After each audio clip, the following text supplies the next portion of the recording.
Dalam sepekan, 3 peristiwa dugaan kekerasan mengakibatkan kematian terungkap di Jawa Tengah. Mulai dari penemuan jasad ibu dan anak di bawah jembatan Tol Ungaran, dugaan penganiayaan ibu terhadap 3 anaknya di Brebes, dan dugaan perkosaan ayah terhadap anak di Semarang hingga tewas. Satu pekan lalu, jenazah seorang ibu Sweta Kusuma Gatra Subardia dan anak berusia 4 tahun ditemukan di bawah jembatan Susukan Tol Semarang Solo. Sang anak ditemukan sudah dalam kondisi tinggal kerangka.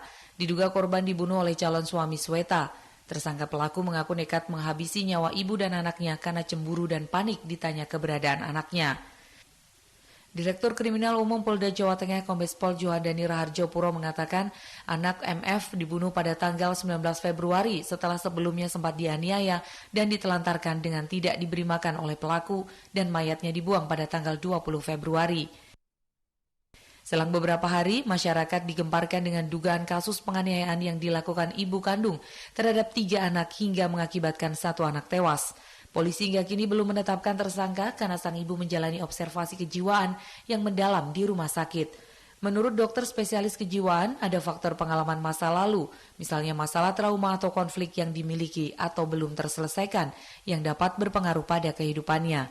Pada kondisi psikologis yang lebih serius, seseorang memerlukan bantuan dan dukungan dari ahli, terutama bila ada kecenderungan untuk mencelakai diri sendiri maupun orang lain.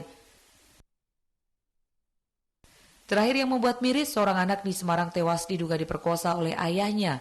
Tersangka mengaku sering menonton film porno sehingga tega melakukan kekerasan seksual terhadap putri kandungnya yang masih berusia 8 tahun.